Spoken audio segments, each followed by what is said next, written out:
Tarrant. Good to see you. Good. Hey, Cheryl, how are you? Good. Good to see you. I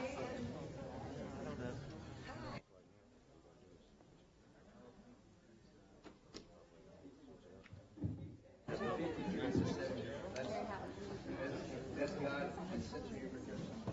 Yeah. It's for the city, not the college. That's right. Good. Good luck.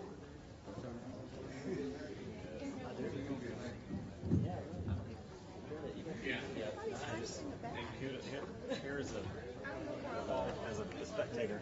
Yeah.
All right.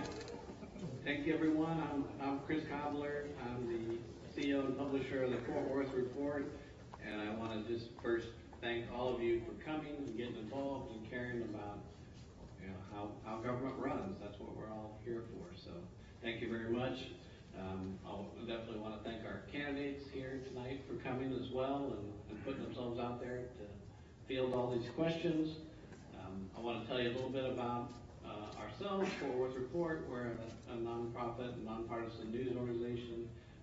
If you haven't signed up for our free newsletters, you should do so at fortworthreport.org and get all the news of the day, and certainly the coverage of these forums tonight will be on our website and our newsletters tomorrow. Want to also mention that if you're a business owner and you're interested in being part of our new business membership sponsorship program, contact Sonia, who's here. There's Sonia over there. Sonia, where's the whiskey? Yeah. Thank you, Sonia. And you can get all of her at Sonia at fortworthreport.org.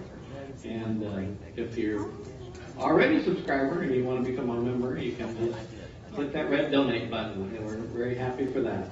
I also want to thank our reporters who are here in the room tonight. They do all the hard work of getting all the local news coverage in Fort Worth and Tarrant County. So our reporters in the room, just wave your hands, say hi. There's Haley and Miranda with KERA, David, Emily and Rachel are reporting on this tonight and live tweeting it. I want to thank also all of our partners in this, the League of Women Voters, who are helping with timekeeping, so candidates need to know who our timekeeper is. And with KERA, who's doing our live streaming tonight. You can watch, people who aren't here can watch on our YouTube channel, and we'll embed that video. It'll be on our website too.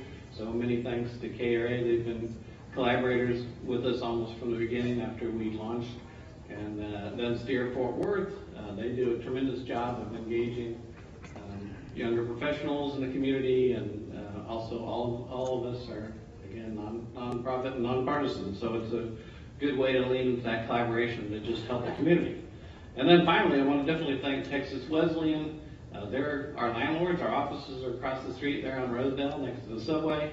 But they are more than that, much more than that. They've been terrific about letting us use this beautiful space for a lot of our events, our Candid Conversation public policy events, and definitely for all of our election forums that we have. So it's been tremendous. Let's get to tonight's forum now. The candidates are going to get, here are the rules of the road. They're going to get 2 minutes for opening statements and 1 minute for closing remarks. Then they will get 90 seconds for each, to respond to each question. The questions came from in advance. We solicited them from our readers and asked what was on their minds, and our journalists took that, compiled that, and have some of their questions of their own. And then again, our timekeeper, thank you, is here with a volunteer from Legal and Voters, going to warn the candidates as their time limit is approaching. And there's going to be a little, if it works right, a little bell that tells you when the time's up too. We're going to start with opening remarks in alphabetical order by the candidates' last names, so they're all sort of seated in that way to help me keep it straight, which I can get thrown off pretty easily. And then after the opening statements, and the first question will go to the next candidate on the list, and the next candidate on the list. So the same candidate's not starting with the first question, so we just mix up the order a little bit that way. So help me keep me straight on that. The plan is to have 30 minutes for each forum and try to wrap up by 7-ish, and then have the Republican Party Chair, Beau French, introduce any other candidates who are here tonight. We don't have time to have forums for every race, but we picked the 3 most contested races, and then we're doing the same for the Democratic Party tomorrow night. So we're starting with the candidates for the 12th Congressional District. Then we have just a brief pause because we want to get everybody out and move on to the candidates for Texas House District 97, and then finish with the candidates for the Tarrant County Tax Assessor Collector. So hopefully that all made sense, but we'll get right into it. We see our candidates before you: Clint Doris, Shelley Gardner. Craig Goldman is also on the ballot, but he sends his regrets, is having an event in Austin, so is not here tonight. Ann Henley and John O'Shea. So welcome again. Thank you all for being here. We'll start with opening remarks, Clint, so you get the first 2 minutes. Thank you very much for being here, and I appreciate what you guys are doing to inform the voters. I'm Clint Doris, and the reason I'm running is because America is under the largest threat that we've ever seen, at least in my lifetime, and I think probably all the way back to World War II. The current administration is literally using the full weight of the government to go after people, right, which is ridiculous, whether you're Catholic or whether you're just happen to be praying outside of an abortion clinic. We're using the full weight of the government to do that, and we don't need to be doing that. We've got China that is attacking us in space and cyber. Literally, they could take our power out as we sit here today. And if they decide to jam our satellites in space, not a single financial transaction will occur in the United States. Also, the southern border is a complete mess, right?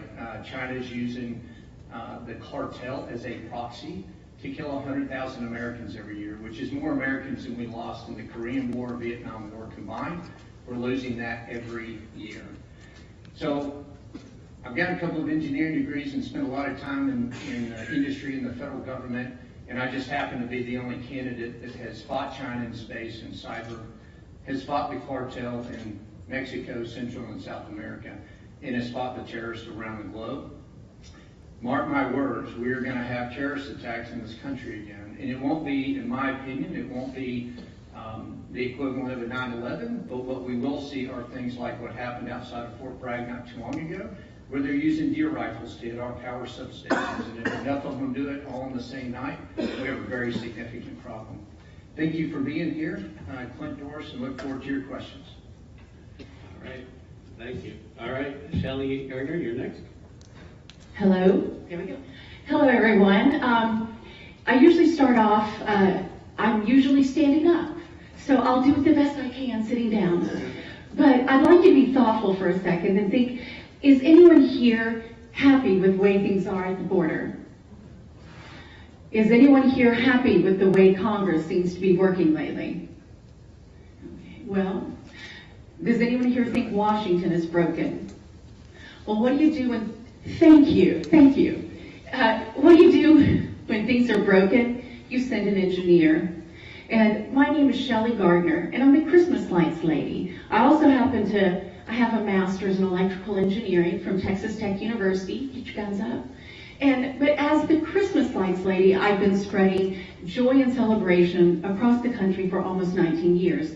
And I think we could all use a little more joy and celebration.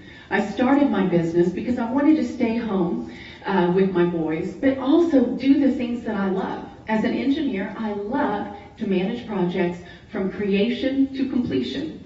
I also love to solve problems. When I started my business, they told me, you're too small. You can't do it.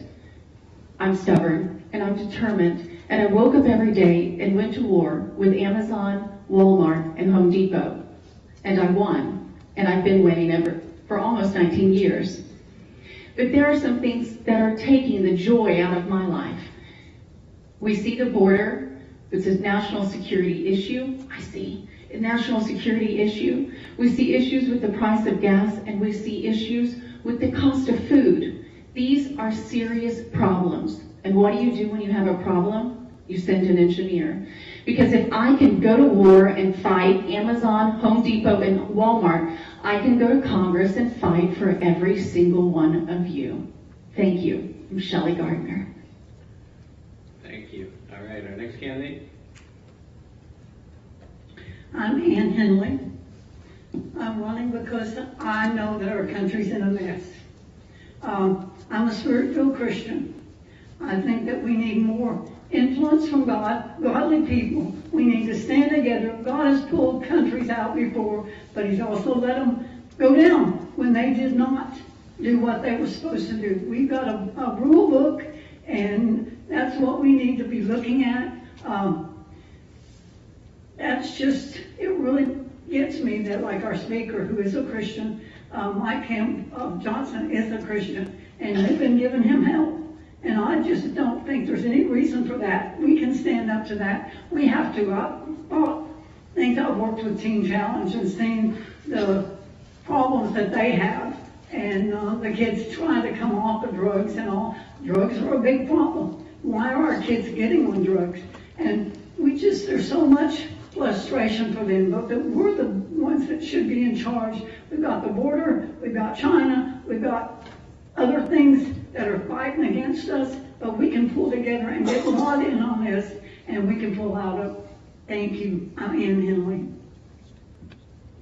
All right, thank you. And our fourth candidate, John.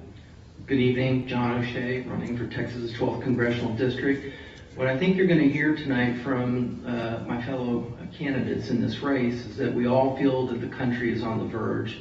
I think it's very palpable. In fact, it would have normally sounded hyperbolic to say that the country's hanging by a thread, but it's real. We're on a path, and it can go two ways. It can either go back to that constitutional republic, the bright shining city on the hill, which is a bastion of freedom and democracy for the whole world to see and envy, or it can go full-blown authoritarian cultural Marxism, the way it's been going the last 3 years. I think that you'll find that all the people here right now sense that danger that the country's in. I think we offer different flavors as to how to go about it. I bring a common sense business person type perspective as to how to deal with problems. And I also share this love of this country. Frankly, the reason I'm running is because this is not the country I'm leaving to my kids and my grandkids. And I can't go meet my maker with a clear conscience knowing that we had people who put their own personal interest, their own personal power, and were willing to sell out this country, to forsake the average working class, middle class person for their own benefit. And candidly speaking, we have kind of an elephant in the room here, which is that while all four of us represent kind of grassroots outsiders running for this office because of our love of country, we have a gentleman who was not elected but was selected to run for this seat, and the entire establishment has thrown their weight behind him, all the money. And candidly speaking, he said at the Parker County Republican Women that when elected, he would do exactly in Washington, D.C. what he did in Austin, and if that's the case, God help us all. Because he has a terrible track record, and I candidly state that right now, any one of the people behind this podium right now would be a better selection than him. John O'Shea, thank you. Thank you. Thank you. We'll start with the questions, and the first question will go to Shelley Gardner. And the first question is, how will your leadership differ from Congresswoman Kay Granger, or be the same? I mean, it's a long-time incumbent. What are your thoughts on how you represent the district? That's a great question. I think my background is a little different than hers. I think she was mayor, and then before that she was a history teacher. As an engineer, I take large things, big problems, and boil them down, and boil them into actionable items, and then I know how to build teams and drive through to real solutions. So you won't hear me talking about problems as much as working to solve them. I don't know if that's the direction you meant with that question, but I also think that my experience in business, I understand fiscal responsibility. I know what it's like to have to balance my budget. I can't run my business on a deficit. So hopefully my same approach, keeping waste and duplication out of my own business, will translate to how I legislate and how I work in Congress. Thank you. All right, thank you. Well, the same question for you, Ann. Again, how will your leadership differ or be the same as Congresswoman Kay Granger?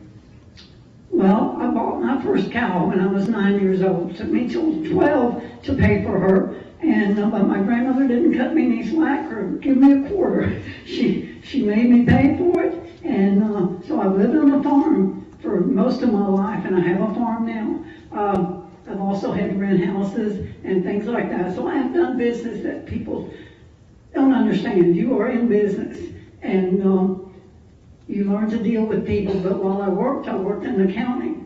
And then when my kids were small, I found out that the babysitter was clearing more than I was. So I quit and took in other children so that I could supplement our income. And with that, in the summers, I would take off as they got older, and so I could be at home with them in the summer and work in the winter. You go for Kelly Girls. When you go, or different temporary agencies, when you go into each one, they really don't know the mess that they have. And you have to figure it out and straighten it out. And but I'm a believer in the Constitution, the First and the Second Amendment, and I appreciate some of the ones who are working for our country, and I appreciate our soldiers. We should take care of them, and just appreciate them, and I don't like sending them into danger anyway. So I don't like sending money to other countries. All right, John, same question for you. So actually, when I decided that I was going to get in this race and felt called to do it, I actually had lunch with Congresswoman Granger to notify her of my intent to run. I felt as a longtime civil servant to this area that she was due the courtesy and respect. But I also felt that she was now not part of the solution, but part of the problem. One of the things that you're going to hear commonly talked about tonight is that our Constitution is being eviscerated. The government feels like they can hand out or dole out or dictate to us what God-given rights we have at what point in time based on common good or based on emergency. Frankly, that's not the way the founders intended it. And while I applaud Congresswoman Granger for her service, I think unfortunately too often people stay too long and forget that they're servants of the people, and then become there for their own purposes and become co-opted and part of the establishment. I can assure you that I do not seek to be a career politician. And again, as I mentioned about State Representative Craig Goldman, he actually did the same thing. When he first started out, he voted and ran very conservative and then became co-opted by the state party leadership, at which point his voting track record went from A's and B's by grassroots efforts to D's and F's. And so I think, if anything, the difference that I show is that I will not stay long enough to be co-opted. Thank you. Clint, you get the last crack at this question. Yeah, so thank you very much. What I would say is that, Kay was obviously a trailblazer. She was the first elected female from the Texas delegation. If I had her job today, what you could take to the bank is the power of the purse is real, and she's not using it. We can try to impeach people like Mayorkas all day long. It's actually pandering to the voter. You know why? Because if they impeach Mayorkas, which they failed at, by the way, and DC's not that complicated, it's all about votes. If you don't have the votes, you don't bring it forward. If they impeach Mayorkas, they just get another Mayorkas. Kay Granger should be holding back the funding of DHS, and I assure you that would get their attention, and we might see a little bit of a different aspect on the border. Relative to what I bring to the table is that I've already had senior members asked me to be part of the House Armed Services Committee and as well as the Intel Committee, which is where we have the power, the oversight and insight into the Department of Defense and the executive branch, right? So I'd be the only person that can continue to keep us elevating this district versus having a larger dip in waiting on folks to grow their knowledge in the capability of what we need to do in oversight inside of the executive branch. Thank you very much. All right, thank you. Our next question will start with Ann, and it's along the same lines. Fort Worth has benefited from Congresswoman Granger's securing millions of dollars for local defense companies and infrastructure. Would you continue working to do that for the 12th Congressional District, or why or why not? So.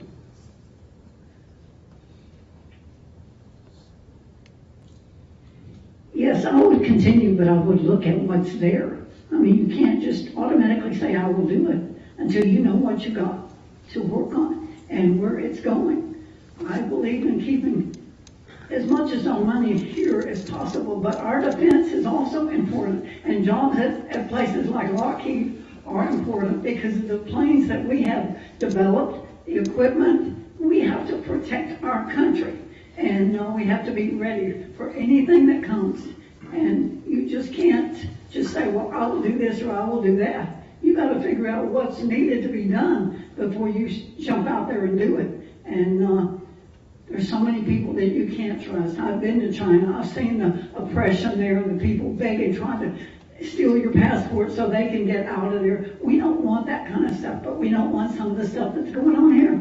And we need to be aware of everything that is happening, both on our border, but in our air as well. It's just, you just have to get in there and see where we're at and figure out what you seem to need to be done. And you have to listen to other people who know more than you do and figure it out. Thank you. All right. John, same question for you? So one of the things that I heard repeatedly was that Congresswoman Granger was always good about bringing home the bacon. And I understand that need to protect our local businesses, especially because, you know, the DFW area is home to such major defense contractors as Lockheed and Bell and L3 Harris. And it's important for our national defense, because I believe in peace through strength, to have these companies doing, you know, providing the military hardware and the technological capabilities that our military need. But at the same time, that whole let's bring home the pork for our area has led to where we are right now, where we're almost approaching $35 trillion in national debt.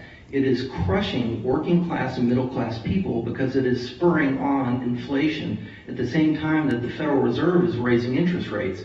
So people, to afford their rent, their groceries, their fuel bills, are going further and further into credit card debt while those interest rates are going up.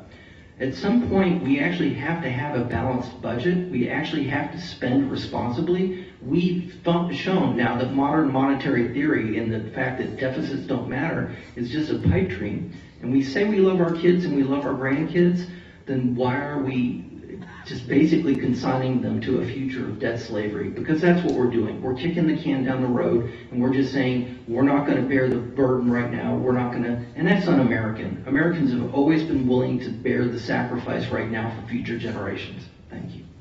All right. Clint? What I'll say about the district is that, look, the bring home the bacon philosophy is fairly ridiculous, but Lockheed Martin is a very important member of the team relative to our national security. So those employees need their job, right? There are also other very significant members of our community as well. And in the District 12 is not only one of the most important districts of Texas, it's one of the most important districts in the nation. And so when we look at the Lockheed Martins of the world, or the snack company that bags snacks for other companies, you know, names that you would know, or the railhead that's right to the middle of Fort Worth, those are all very important things for the district and very important things for America. So we need to continue to grow that and increase our technology capabilities in the district and maintain those well-paying jobs and make additional well-paying jobs for the district as well. As I mentioned before, I think I'm the only candidate that has the knowledge base to continue to elevate this district. into the next generation for folks in the Fort Worth area. Thank you very much. All right. Shelley, you get to wrap up that question? Can you repeat the question? Sure. I'll repeat it. Fort Worth has benefited from Congresswoman Granger securing millions of dollars for local defense companies and infrastructure. Would you continue working to do that for the 12th? Why or why not? I would certainly continue doing that for the 12th because it is, as we've discussed already, it's an important part of our economy. And it's exciting to me too. I have deep ties. My father was a 20-year vet in the Navy. And my ties with, I don't usually talk about what I've done. But let's just say that when I got my master's in electrical engineering, I did it studying arc jet engines. I did material studies for Ames National Laboratory. After that, I held a security clearance where I had roomfuls of colonels, and I explained to them about a new system called GPS. We only had 6 satellites up in the air at that time. I also worked proposals for large government projects, and as a kid designed the timing and communication subsystem for Cape Canaveral. You know, I looked back at my 20s. I saw that I was the project manager for hardware implementation for pay-per-view with TCI Cablevision in Denver. I think that the 20-year-olds out there are a great resource because look at all the things we can do. This is a time where we need someone who understands business, but also understands real practical engineering. So thank you. So I guess the answer, sir, would be yes, I would support more technology. Thank you. Thank you. All right, we'll start with John on this question. What is your position on providing financial support to other nations such as Ukraine and Israel during conflicts? Well, to begin with, I don't conflate those two conflicts. First of all, I think Ukraine is a problem on the eastern border between two Slavic people arguing over culturally Russian-speaking people. And candidly speaking, I think the atrocity there is that the war was allowed to begin. And if we had had stronger diplomacy, we would have prevented it. Because, you know, in the 21st century, the only president that didn't see Vladimir Putin invade a neighbor was Donald John Trump. And so the idea that we would allow red lines to be crossed that were clear for Russia and then augment it by fighting a proxy war with Russia seems just grossly unconscionable to me. It's like 500,000 Ukrainian casualties, but yeah, we really got to stick it to Russia. And oh, by the way, it was just a small part of our military defense budget. I think that that's utterly wrong. I think what happened in Israel was an unprovoked attack by a organization that has vowed for the destruction of Israel as a sovereign nation, and that they are a true ally and that they should be supported. Now, the one thing I will say is, as I mentioned before, we can't just keep spending as if the Federal Reserve can print out money ad hoc without any consequences to our people. We're getting ready to lose the dollar as the prime reserve currency. So I think any military aid that goes to Israel, should it be necessary for their national defense, needs to be offset. Thank you. All right. Same question for you, Clint. So relative to Ukraine, what I would say is that we needed to do something, but I disagree with what we did. And you can take to the bank as holding a current very high level security clearances. I see what's happening behind the curtain. And I guarantee you that there is no accountability on the funds that we put into Ukraine. What I would also say about that is that there are 3 main things that needed to happen. We needed to prevent World War III. Check, that's done. We wanted to prevent that Kyiv didn't fail. Guess what? Check, that's done as well. And number 3, it's great that we have helped or been part of demolishing Russia's infrastructure. Now, that does not mean that we would do that in lieu of securing our southern border or in lieu of helping Israel, right? So we definitely have to help Israel. That is the motherland of our religion, whether you're Arab or Christian, right, or Palestinian. And we need to secure the southern border rather than continuing to sink funds into Kyiv at this point, right? By the way, we're paying their civil servants, for heaven's sakes. I can't get my head wrapped around it. And there is no accountability to where those funds are going. And mark my words, the equipment and money is leaching into Russia. That's all you need to know. Thank you. And I'm sorry to be that guy. Sure, no, Could you fine. please repeat it? Yeah, what is your position on providing financial support to other nations such as Ukraine and Israel during conflicts? That's a great question, and I've been speaking to a lot of people in District 12 about it. With regard to Israel, we have a long-term partnership in place with Israel. We've made promises. We need to keep those promises. With regard to the Ukraine, I'm an America First Texan, and I believe that as long as we have issues at our border and we have homeless vets, 60% more last year than the year before, I think we need to take care of our own first before we take money. We need to take care of our own first, period. All right, thank you. And you should wrap it up with that question? Well, I'm the only native-born Texan on this panel, so I have Texas in my blood. I will fight when I need to, but I'll try to think about what I'm doing before I jump into it. But I will stand our ground. I don't believe in just jumping in there and doing things. But Israel, we need to support, but we need to do it with wisdom and the godly wisdom. I pray for the peace of Jerusalem, which God's word says for we're to do. And but anyway, we have to take care of us, and we can't just jump in there and say, well, I'll do this and I'll do that. No, you've got to think about the consequences of what you do. Just like, the choices that you make today affect all of your tomorrows. And I just, have to think about it. Thank you. Thank you. We've got time for one more question before we move to closing comments. And the final question is, if elected, you would be one of 435 House members. How would you work with other members, including those of the other party, to ensure you deliver on your priorities? And let's see, who started first? Let me make sure I got that straight. Who was last? That was John last time. So Clint, you're it. Yeah. So look, I think one of the things that we're really lacking in DC is leadership. I think I've got a 30-year career that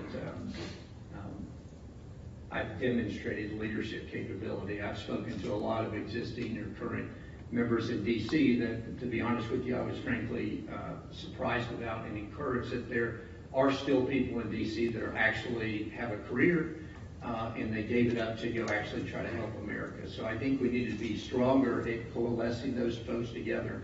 And I learned a long time ago from a 4-star general that you don't have to like the people that you work with, but you still have to work with them.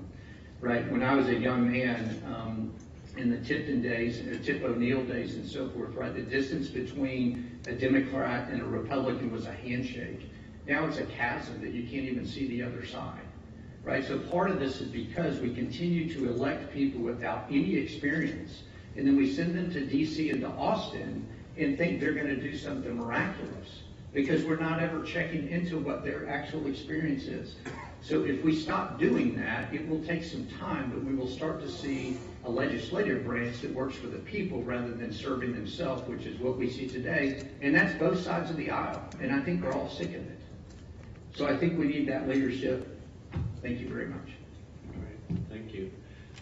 Shelley, same question, like we repeated? Yes, sir. I think I got this one. Building teams is what I do. Right now, I sell a lot of Christmas lights. We have marketing folks, graphic designers. We have technical people. In order to be successful, we have to bring them around the table. We don't always agree, but what's great is we can build consensus. Now, as the next Republican member of Congress, I plan to work hard to fix what's at the border, cut the budget, and grow the economy. In order to do that, I'll have to first advocate for every person in District 12 and I have to stay focused on the job. And I think so, I'm not interested in going, I've run the kind of campaign, sorry that I stopped and started, such a big topic. I'm running a grassroots campaign so that I won't be bought and sold by anyone else, so that I can go to Washington and just get to work because I haven't received lots of money. But I tell you what, the key to forward-moving success in Congress is to pull people together to actually get things done. Because remember, when things are broken, what do? You send an engineer. Thank you. All right, and same question. Well, I think I spent less than most people on the panel. My budget was lower and low enough to not have to file a financial thing. But I'm conservative. I was raised on the farm and taught my grandmothers had a windmill. When the wind didn't blow, the water didn't flow. And that's a lot to learn, that there are ways to take care of stuff, but you can do it conservatively, and that's the way. We can't continue to be over $33 trillion in debt. And anyway, that's just, I mean, we should try to work on this and figure out, none of us can just jump in there and do it right to start with, but we can get in there and figure out what's doing, what needs to be done. The border is the number one issue. Standing by our Constitution is the number one issue also. I mean, they jumped over our Constitution and shredded it, and we need to stop that. We need to stand up for what's right and be somebody who doesn't kowtow to anybody with a dollar in their hand. I mean, we got to stand up and stand up for God. All right, thank you. And John, the final question is yours again, is to how we work with other members of the House to deliver on your priorities. Well, so candidly speaking, all of us are going to be going as a freshman congressman. The whole seniority that Kay enjoyed is not going to be falling to us. And so what I actually think is imperative, and one thing I would disagree about, there's no boot camp school for what you need to do be in office. In fact, our founding fathers came from all walks of life. They were journalists, they were farmers, they were attorneys, they were bootleggers, for crying out loud. Give me the first 100 people that walk into a Walmart versus the first 100 people that walk into Congress. It's common sense. We're not talking about brain surgery here. It's literally common sense. And yet we consistently see people who fold under pressure, who are unwilling to hold the line. And so frankly speaking, if you're looking for a collaborative candidate, I'm not that person. I'm the person who wants to go there and say, look, enough is enough. Close the borders or shut down the government. If the New York Times wants to write a nasty article about me, well, boo-hoo. If you want a friend in Washington, D.C., go buy a puppy. But if you want somebody who actually is going to go up there and represent America First solutions and be there to support President Trump when he does win his third election and serves his second term, and is going to be willing to go fall on grenades because they're not concerned about a political career, but they're worried about serving God, and in serving God, serving their brothers and sisters, then that's somebody I think I would represent. Good. Thank you. And then now we're going to move to 1-minute closing statements, and Shelley, you get to start that. When I was a kid, and I was inspired by wonderful conservative Republicans who took risks and fixed the economy and stopped the Cold War, I was inspired, and I knew that someday I would serve my country in a capacity like this. I also remember hearing that if Washington kept spending the way they were, then future generations would pay. I think that's now. That's my kids and your kids. I can't stand by and see, I can't let that continue. So as the next Republican member of Congress, I will fight to fix the border, cut the budget, and grow the economy. I'm Shelley Gardner. Thank you. All right, and your closing statement. Well, if I'm elected, which I hope I am, I will be conservative, but there are times when you need to spend for different things. And I will be selective. I will look at the issues and and stand by my decision, but I can work with others if they're reasonable. I have common sense, I have horse sense, whatever.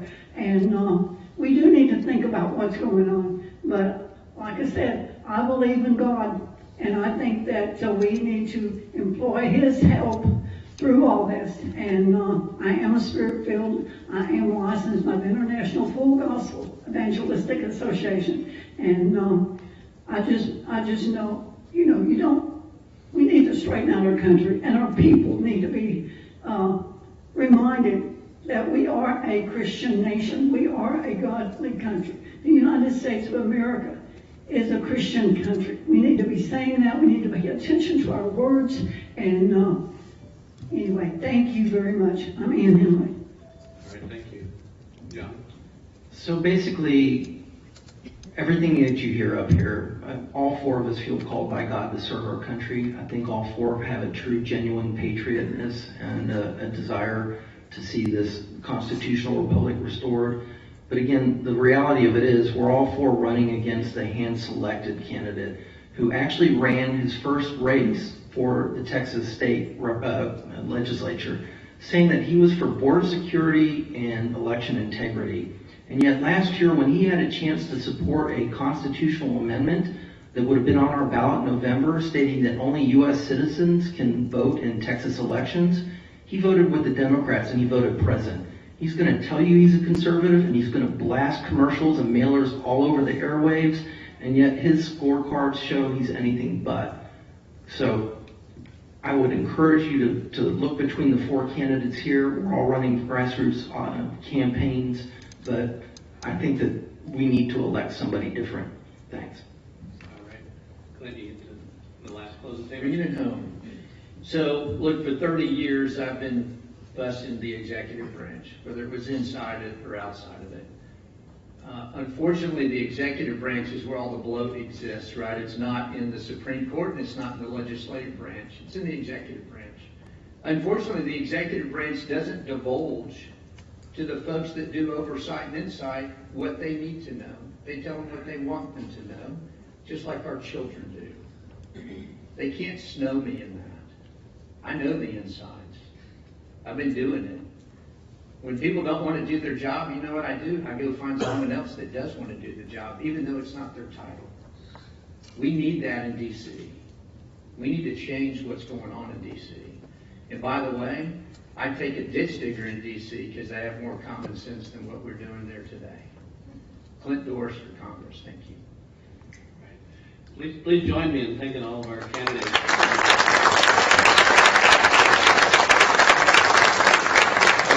Take a very quick break. We've got a little bit of a late start. I want to get the House District 97 candidates right up here and get the names switched out, and we'll just get going right again. Thank you again.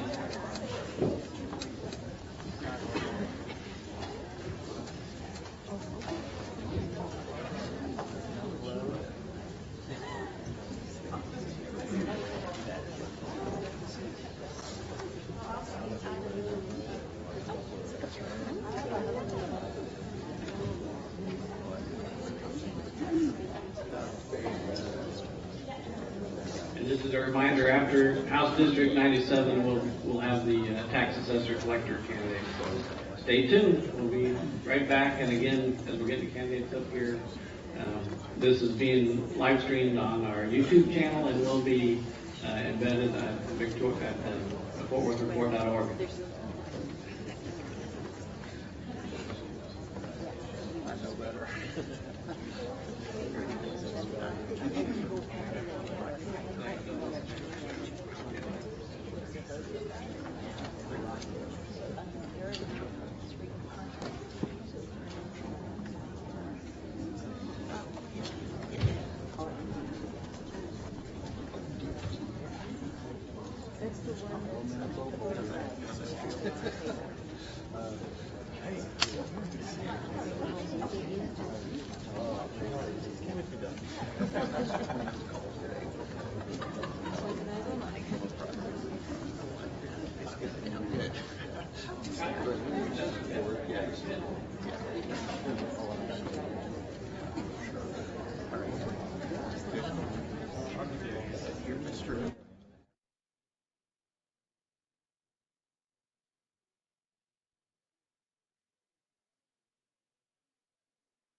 Well, there are also other videos of people in there.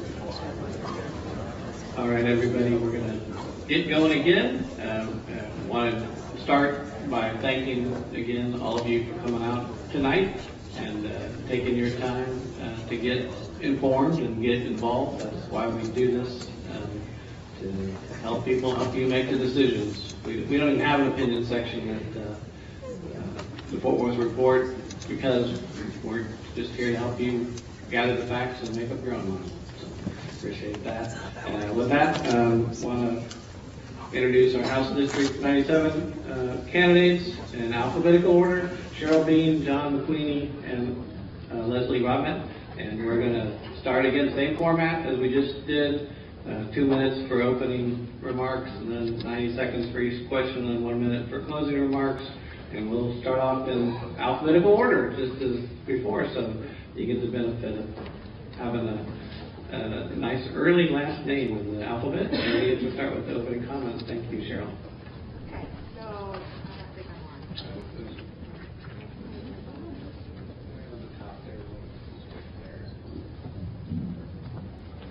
on. Now I'm on? Okay. Okay, good. Hello. So I'm Cheryl Bean, and I'm running for District 97.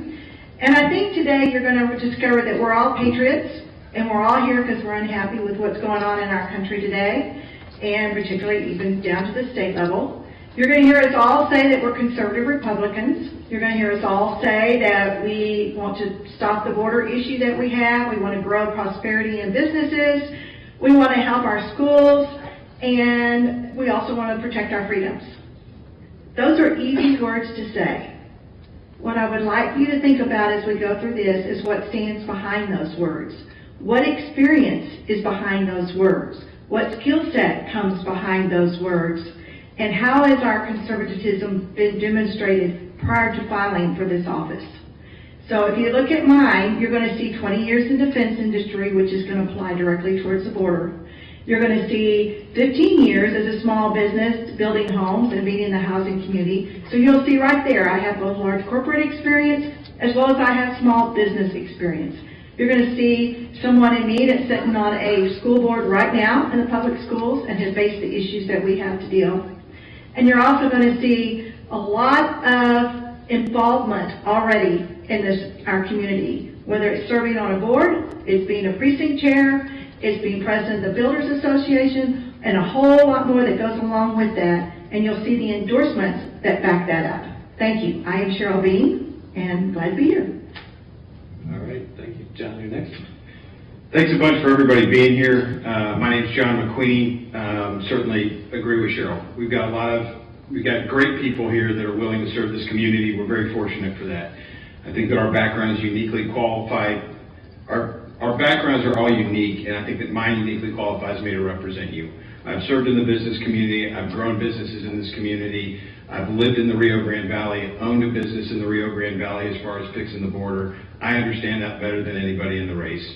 My businesses, my employee base, as well as my customer base, participates in every single facet of the economy. So I understand how the policies that we implement in Austin affect everybody from a minimum wage employee all the way up to successful individuals that have worked their way out of that. So Cheryl's right. You do have people that care about border security. We care about lowering property taxes. We care about our schools. We all have different unique backgrounds, and I think mine uniquely qualifies me to represent you. So I appreciate y'all being here. Look forward to talking with you this evening. All right, Leslie, your opening statement. Hi, everybody. Are you on there? I'm Leslie. No, I'm not. But Now I am. I'm Leslie Robinette. I'm here to ask for your vote and your support for the House District 97 race. To represent House District 97 right here in Southwest Fort Worth would be the honor of my lifetime. And the reason why it would be the honor of my lifetime is because it is the culmination of my life's work.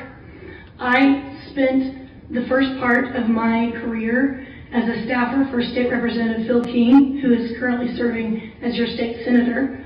I was the youngest ever chief of staff for him.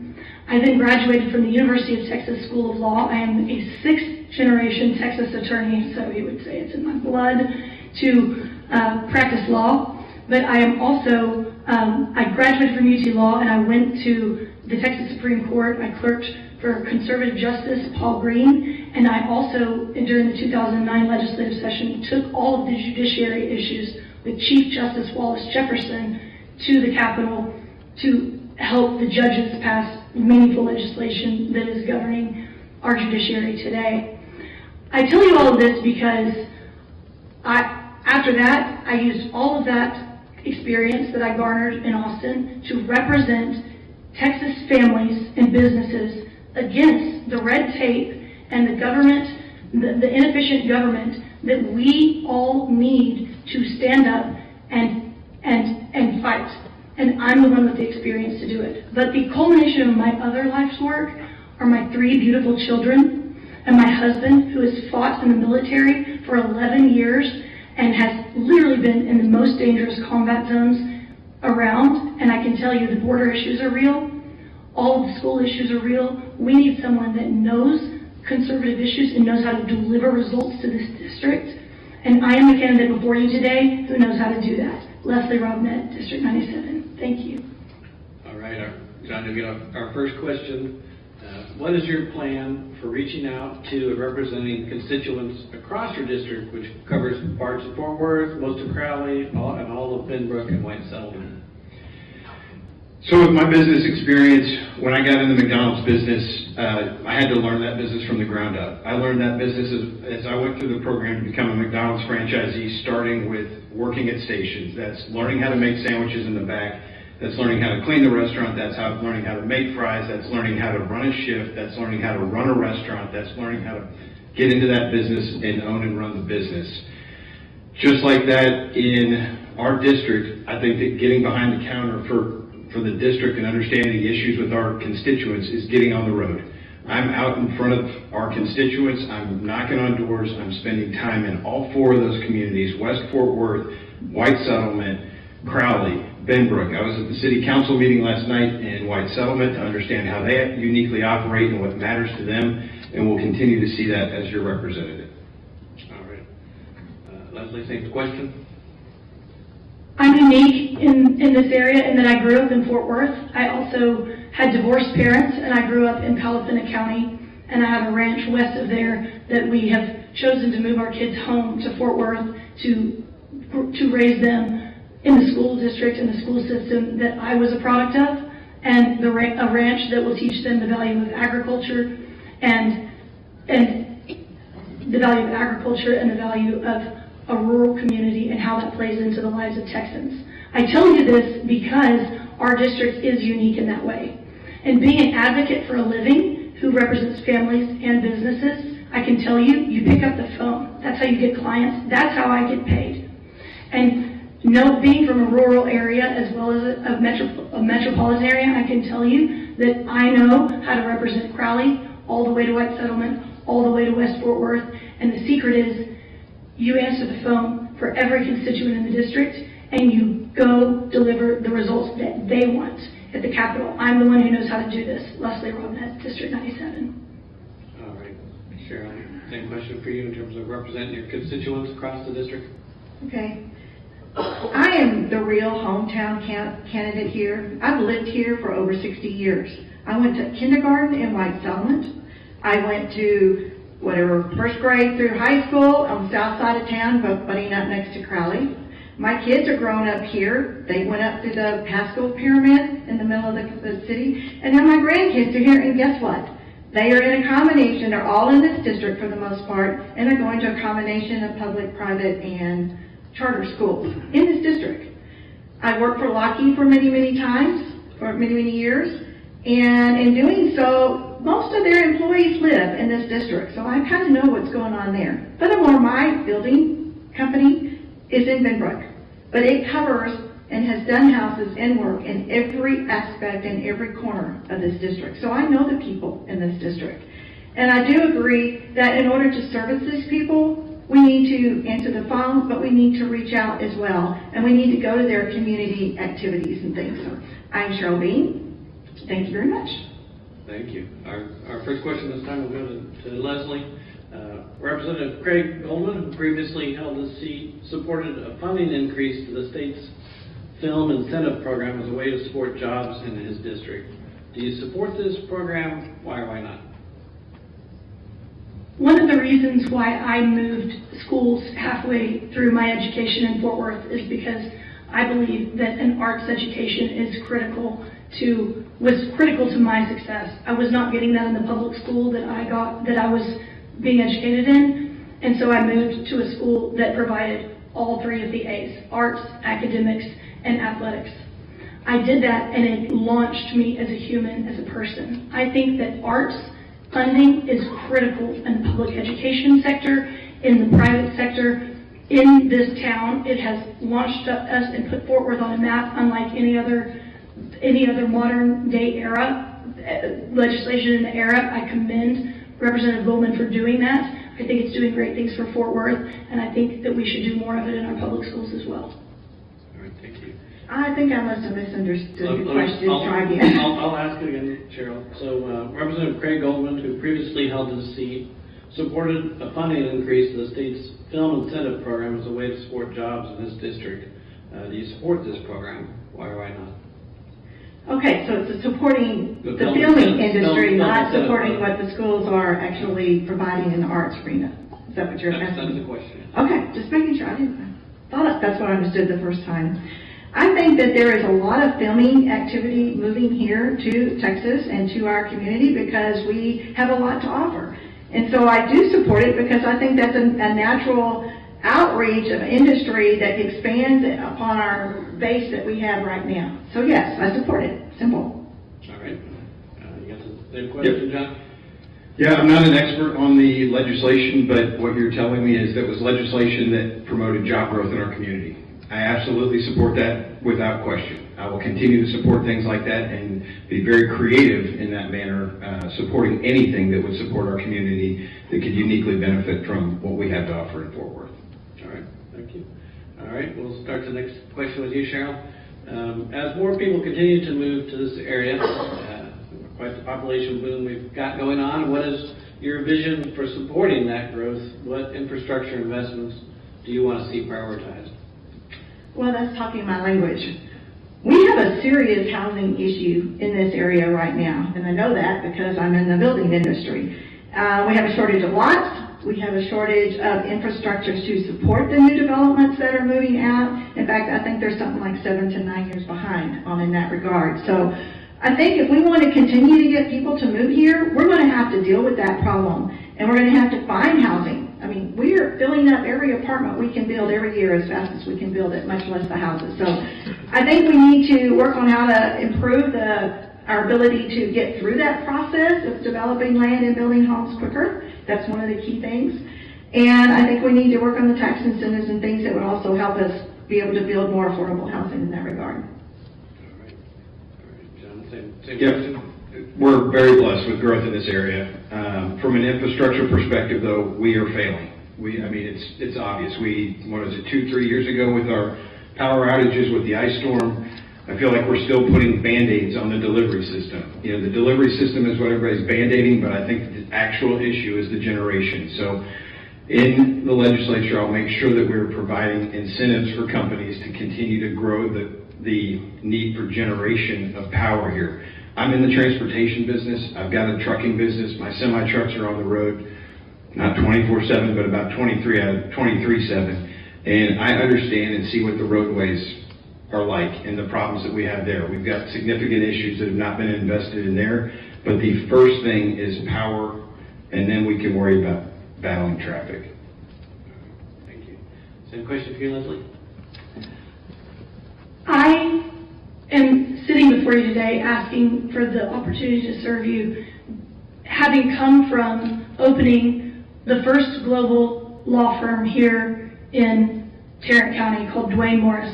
The clients that I represented at that firm are looking at Texas, they're looking at bringing their businesses here, and most of the time they call me because they have been sued in this state, and the laws that they are facing are not clear, they are ambiguous, they are bad for business, and every single day I spend my day helping them navigate very unclear Texas laws.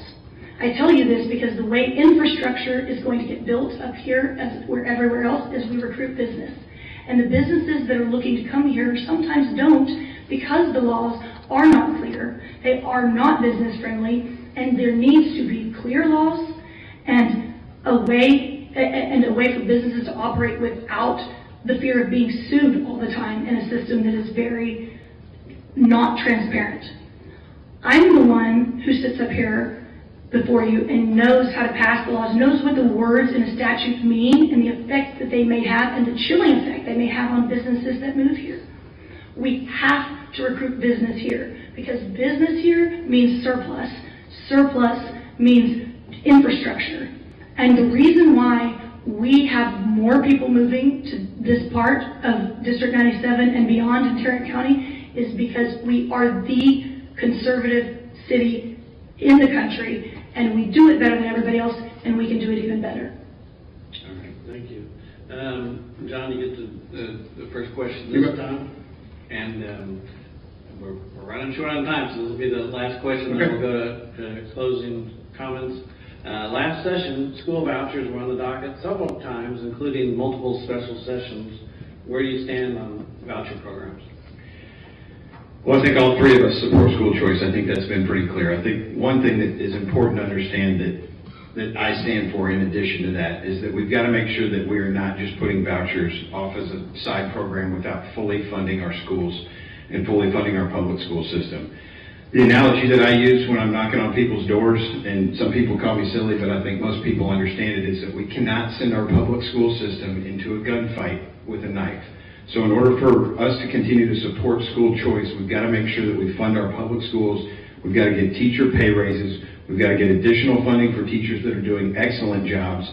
And that's where I stand on education. I'm in the weeds with it. I'm fighting the woke agenda. I'm fighting social media, my own kids' lives.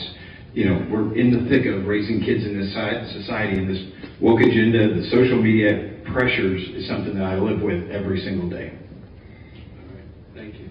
Leslie, same question. I sit before you with a kindergarten son whose school cannot educate him right now, and have told my husband and I that they will not be offering him a spot in first grade. I think about Strawn, Texas, where my ranch is. I think about maybe being a single mother there. And I think about what happens to me in that situation when a school cannot educate my son Cyrus. And I think about, what do I do?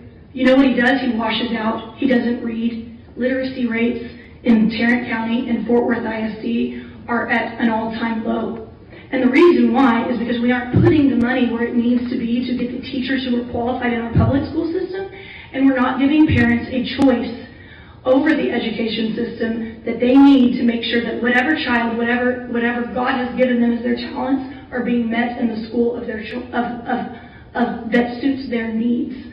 I was a staffer for Representative Phil King back when we first started talking about choice, when we first started talking about charter schools.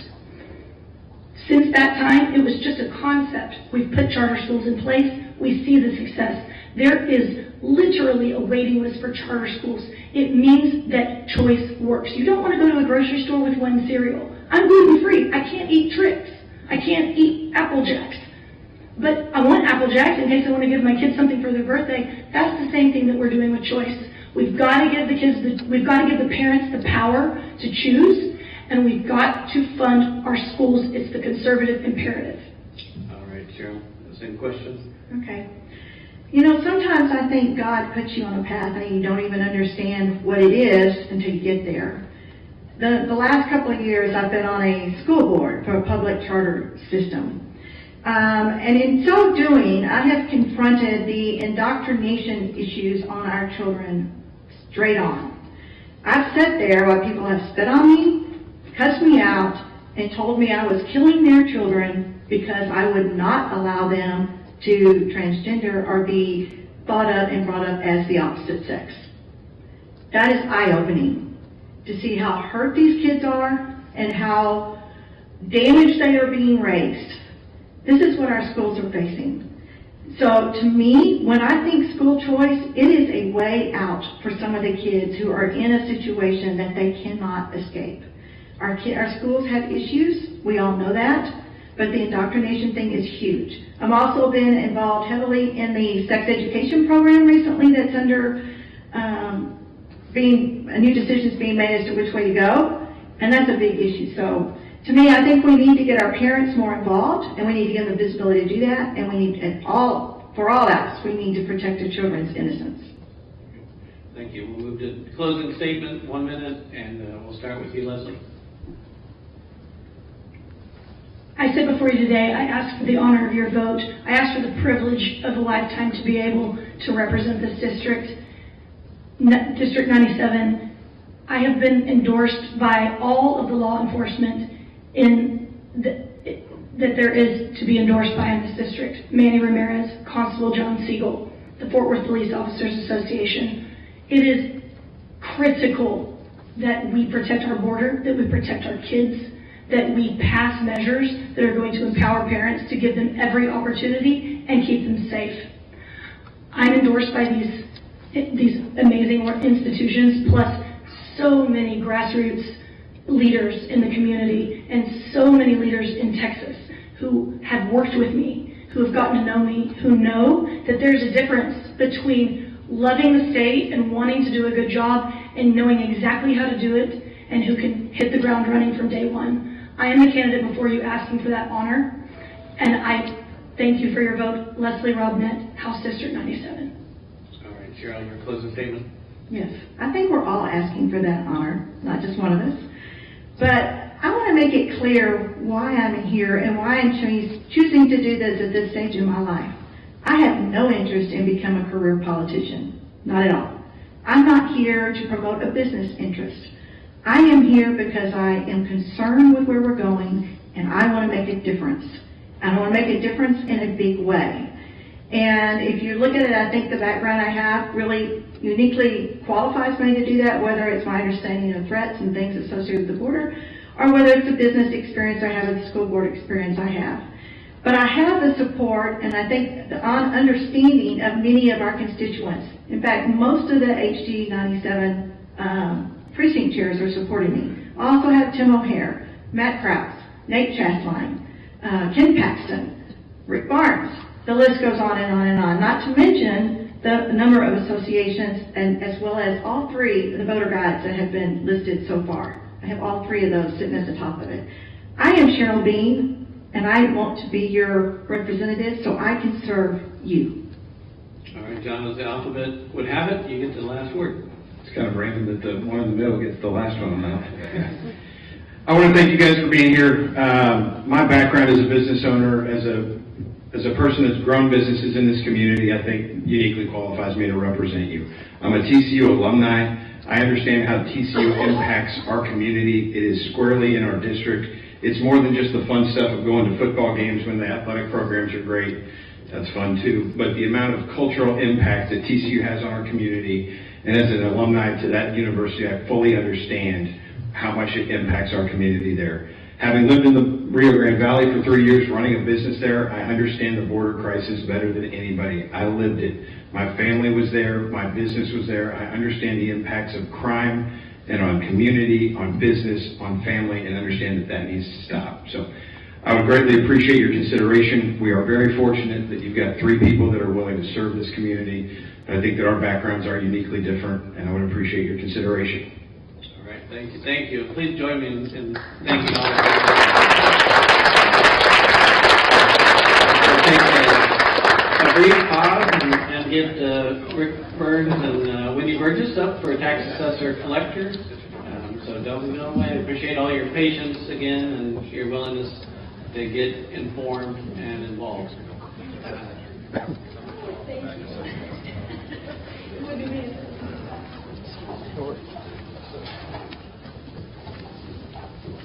And again, I'll remind everybody this is being live streamed on our YouTube channel, and you'll be able to tell your friends they can watch it as well at our website, fortworthreport.org. Appreciate all of our sponsors with us tonight, Steer Fort Worth, the League of Women Voters, and of course KERA, who's doing the live streaming. We got the A before BU. There we go. It was a tough alphabet hurdle for us, but this one, we got it.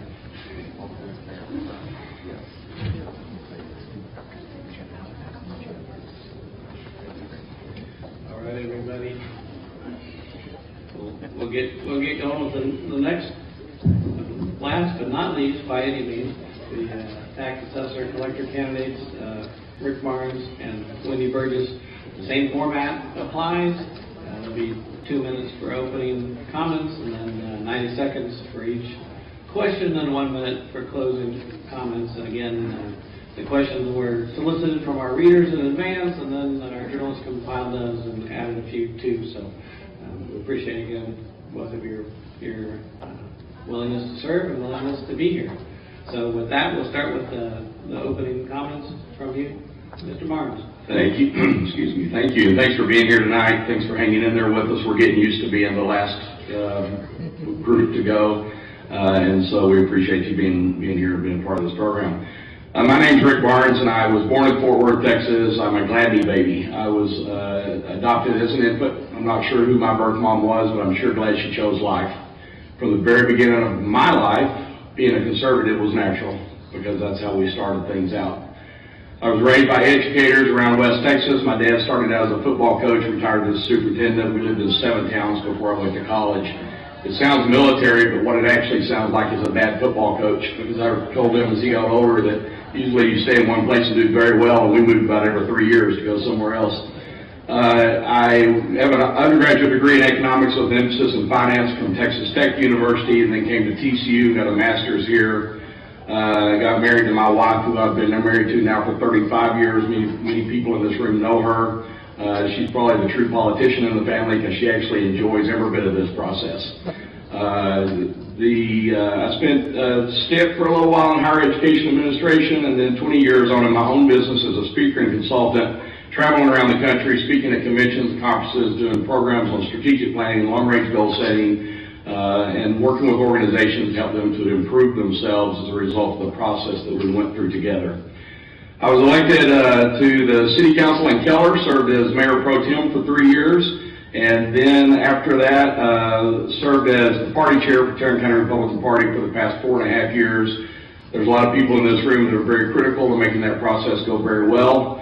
We did a great job as a party over those past 4.5 years, because we continue to remain the largest urban county in the United States of America that's red. When I first started, it was Orange County, and then a lot of them moved here, and we became #1.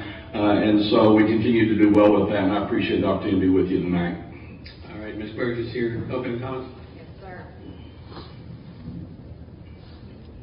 There we go, check 1, 2. All right. Good evening, everyone. I'm Wendy Burgess. I'm your Tarrant County Tax Assessor Collector. I grew up right here in Fort Worth, Texas, Southwest Fort Worth to be exact, in the house that my mother still lives in to this day. Went to Spinbrook Elementary, Monty Middle School, and Western Hills High. And to this day, live not very far from that house now. Spent a lot of time in the Mansfield area, where I was actually on Mansfield City Council for 6 years prior. So that's how I came to this office. I've actually served for 5 years now as your tax assessor collector, running the largest customer service organization in Tarrant County. And that comes with a lot of business understanding. That business understanding came from owning my own businesses for over 20 years. I owned an auto repair service in Mansfield, so if you want to talk cars, I'm your girl. It's very misunderstood, and a lot of ladies really appreciated being able to come in and trust auto repair, that they could come in and not feel like they were being taken advantage of.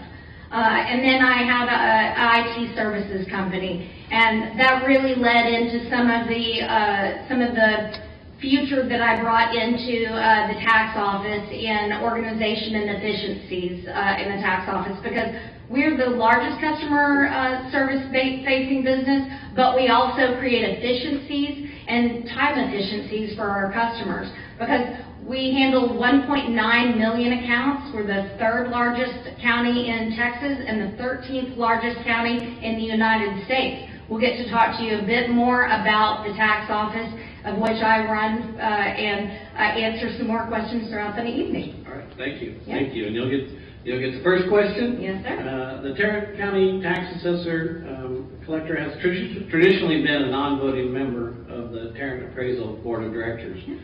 This summer, the position will have voting rights for the first time. What action will you prioritize in your role on the TAB board?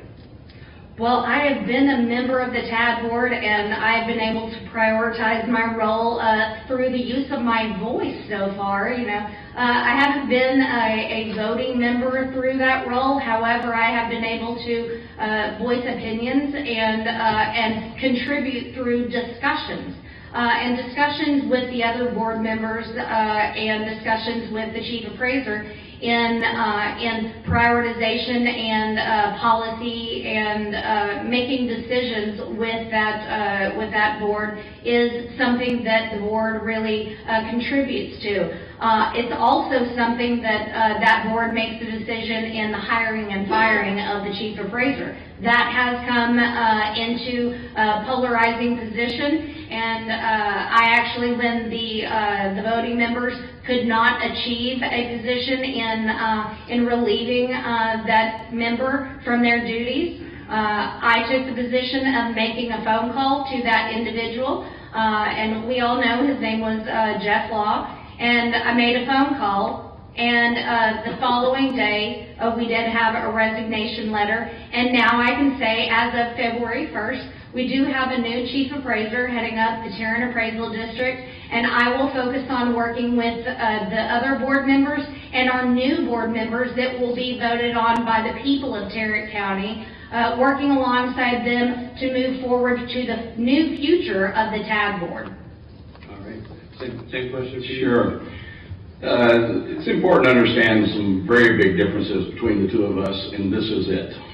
The TAB board has been a body of 5 people up until the changes that are moving forward with the changes that we made as voters in the constitutional change that we voted on in November.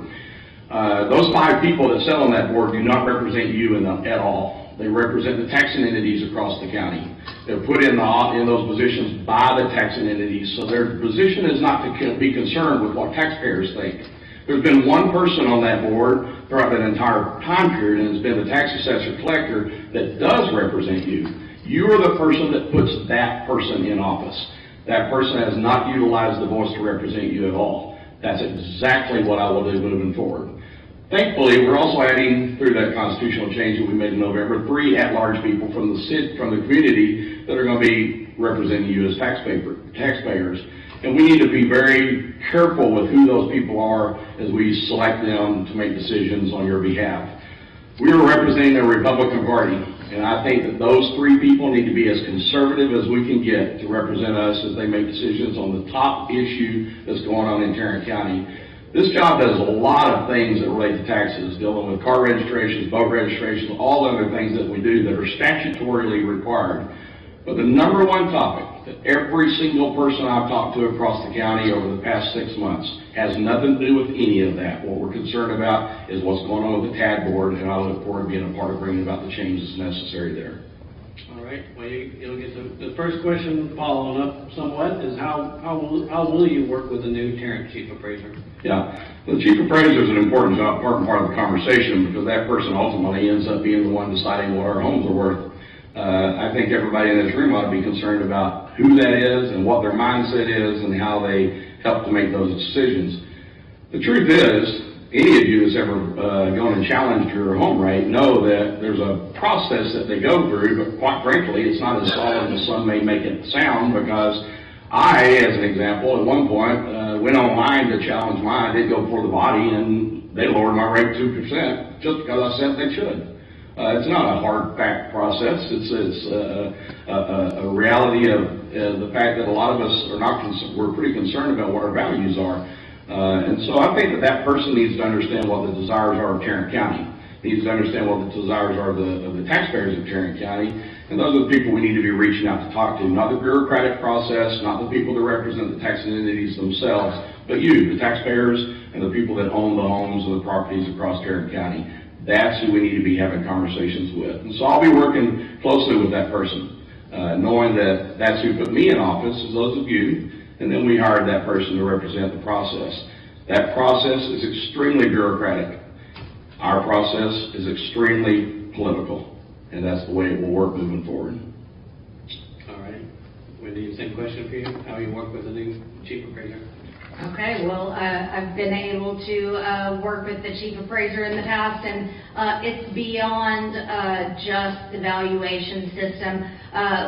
Let's remember that there is tax code, and there are dates that are required that the chief appraiser must hit dates that are required in tax code, and the work product that is brought about in the appraisal district is also sent over to the tax assessor collector's office. Remember, these are two separate governmental bodies, and the work product sent over from that governmental body is actually sent to me, and exemptions are handled by the chief appraiser and the appraisal district also.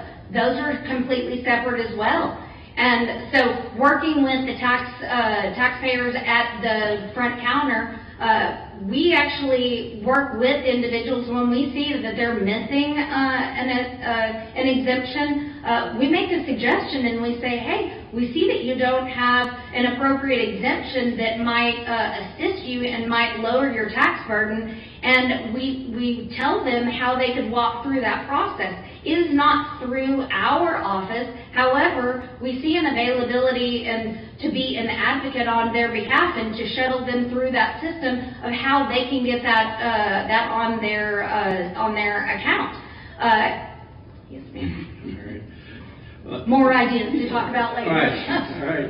All right. Well, when you start with this question, the role of tax assessor collector is done largely out of the public eye and probably not commonly understood by a lot of people. In your view, what are the position's primary responsibilities? Well, we're predominantly known for the collection of property taxes, but what others, we don't do boat registration, so we'll get that clear right now. We don't do boat registrations. However, we do 2.1 million vehicle registrations and titles, and we have a lot of cars on the roads. And those are not wholly done through online registrations. We do over 1 million in-person transactions in our office, and we provide service with a smile. That's our customer service skills, and providing service with a smile is getting individuals into 8 locations countywide, and that's created through culture. And culture with our staff creates, that's created through time. And that's what I brought into this office. So we not only do what is necessarily something that funds the things that many of us take for granted, like fantastic trained police officers and firefighters and great streets that we drive on. Those are funded through the property taxes that we pay, but also the vehicle registrations, title transfers, and those can't be done online. Those have to be done in person, and it takes care and caution and concern with those items. All right, Rick. Yeah, I asked the question. Yes. The role of tax assessor collector is done largely out of the public eye. In your view, what are the position's primary responsibilities? Certainly has no responsibility for building roads across Tarrant County. What we do is utilize the process that's given to us by the statutes of collecting the taxes, processing it back out to the taxing entities. The county is one of the taxing entities, supporting the issues that are going on there. I also believe that it is a part of the leadership of the county through the elected offices downtown. My number one endorser from the very beginning of signing on to do this job is Tim O'Hare, our county judge. I don't think there's a person in the room particularly if you're Republican, that would suggest that we do not have, right now, the best county judge we've had in the history of Tarrant County. A close friend of mine that wants to work with me recruited me as a part of this conversation and said, I want you to be a part of the team because we're wanting to bring about a lot of change through the county. I think this job has an opportunity to be a part of that discussion as we look at providing conservatism not only through this job but through the decisions that are made on your behalf by the county leadership.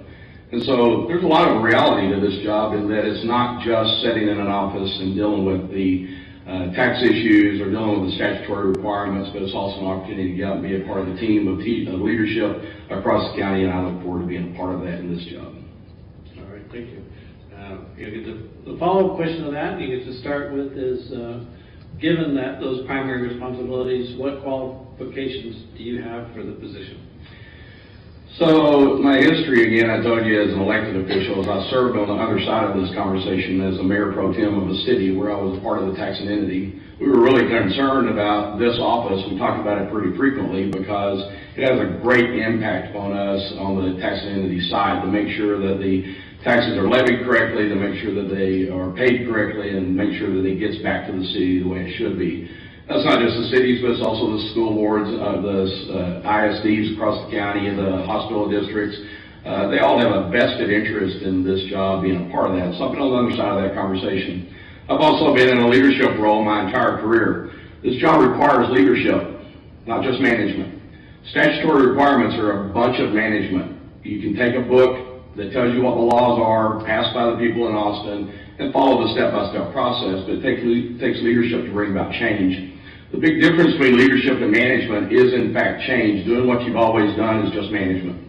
And it's going to take a leader in this job to get us where we want to be. I do think we've made a lot of progress, not just in this office, but also in Tarrant County as a whole, but we still got a lot of work to do. Whenever we get complacent and start believing that we've done all we can do because we received a plaque from somebody or a certificate from some organization and therefore we're doing the best we can do, we aren't doing the job that we ought to be looking forward to in the future. Leadership doesn't require looking at the past. It requires looking forward into the future and figuring out what do we need to be better as we move forward, and that's my job coming into this office. All right, same question for you, Wendy. Yes, sir. It's been an honor to be your tax assessor collector, collecting on behalf of 84 taxing entities and working with other department heads such as Tom Wilder sitting on the front row. We've worked very hard, and by the way, Tom has endorsed me because we've worked very hard in some long-fought battles that we can only talk about in some of the back rooms with auditors and budget, because some of these long-fought battles involve firing some agencies that collect our money. That pick up money, that didn't pick up money, and we fired them because they didn't do a good job. And I was leading that effort because they didn't do a very good job. And that takes spirit. That takes not only leadership, management. That takes tenacity, and tenacity is what I bring to this office. I brought it 5 years ago, and I continue to lead with it every single day. I don't just show up to the office every day because I do show up to the office every day and lead that office every day and know the operations inside and out. I look for innovations and continued innovations each day. There's no complacency in the Tarrant County Tax Office. There are innovations that I'm working on right now that will continue to build upon the innovations made in the past. Working with yes, ma'am. All right. We always have more to say, both of us. Definitely. Okay, well, you get the next question. Okay. Property taxes, as we all know, are an area of concern for Tarrant County residents. What role does the tax assessor collector play, if any, when it comes to setting the property tax rate? Well, tax rates are set by taxing entities. They're not set by the tax assessor collector. They're set by the taxing entities. And the good news is, for all of these years, you did not even have to have any permission to be involved in the process. You've been able to be a part of the process the entire time. The way that you can be involved in that process is going to the tax rate setting meetings with your city councils, your school boards. You can be a part of it, and you can watch the process. You can see where they're spending the money. You can see where you agree. You can see where you disagree. And you can not only gripe, but you can also offer suggestions, and you can be a part of the solution and work with your city council members, your school boards, and bring a part of your voice into it because you're a member of your community. And bring your voice into the community because you're the best part of that community. And that's what I saw whenever I ran for city council. I wanted to do my part to make my community better and stronger, to give back to a community that gave me so much. And then I did something that was pretty dramatic. I term limited myself, which some members don't do. They term limit themselves. But you've always had a voice in the rate setting process. All right. Same question? Yeah, we laugh with each other on this question because it comes up at every single forum. The taxing entities are the only place that determine what your tax rate's going to be. We have elections coming up in May to elect people to those boards, and I think that you need to be extremely careful in thinking about who ought to be on those boards because they're the ones that make decisions about your tax rates. The truth is, we get a lot of people in that don't understand taxes at all, don't understand the budgeting process at all, on school boards, on city councils, and you need to have some serious conversations with them as we start approaching the May elections. Both of us have sit in that role before, where we understand the importance of dealing with the budgets, but also understand the importance of understanding the tax rates because we're representing the people in our cities. The tax rate is one part of it, but the rates, the values are the other part that does come through the TAD board. And our values are also going up dramatically. My house in 20 years is almost doubled in value. That is beautiful if I want to sell it. It's not very beautiful if I want to pay taxes on it. It's like looking at art downtown at the museum and they tell me that that's $1 million piece of art. And I'm like, not as long as it stays on that wall. It is just $1 million piece of art. And every one of us have a challenge with this reality. I'm reminded of people that I've seen as I've gone through conversations through this election that are just really concerned about the future of that issue. And so part of my proposal with the TAD board has been that we limit the review to every 3 years, and that we limit the amount that we can raise the values to 5%. We can have that conversation after the meeting if you'd like to. Okay. Awesome. Well, with that, we need to move to closing statements so we can get to that after the meeting discussion. So, Rick, why don't you start with the closing statement? Sure. Thanks again. Thanks for being here tonight. Thanks for having us. Thanks for being a part of the conversation, and also thanks for supporting elections. One of the questions we often get toward the end is, what makes you the best candidate for this office? Why would you be the right person? Everybody running for office, for any office, thinks they're the right person, or they wouldn't be running in the first place. You don't get yourself involved in an election just because you don't have anything else to do, your family doesn't have anything else to do, you got a lot of money that you picked up from friends that you can go spend. There's a lot to this process, and so I thank you on behalf of all candidates for supporting us.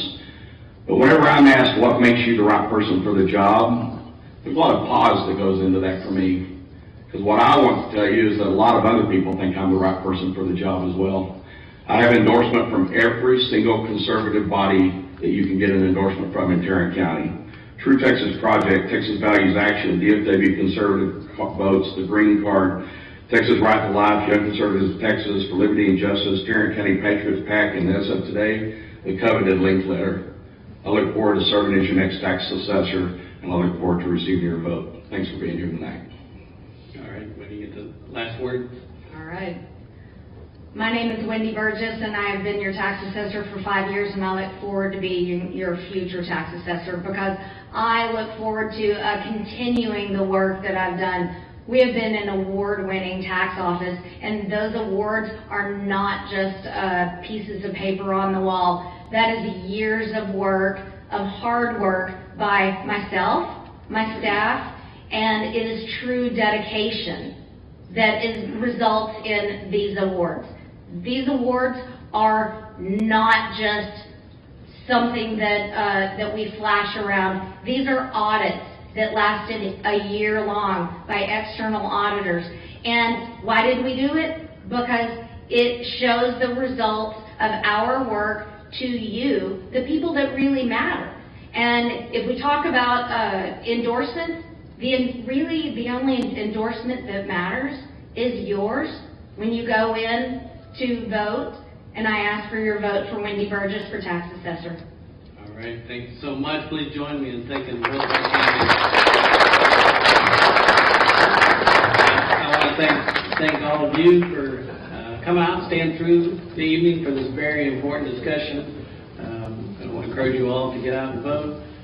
We've invited the Republican Party Chair, French, to have him lead a more informal discussion with any of the candidates here. We didn't get a chance to inform other candidates who are here. If you want to continue to have the conversation with them, they're here to talk with you. And then I just want to wrap up by thanking our partners, KERA doing the live streaming, League of Women Voters, and Fort Worth, and Texas Wesleyan for this beautiful space. And if you want more news, look for the Arlington Report, our new targeted newsletter that way. So sign up for that. Thank you so much.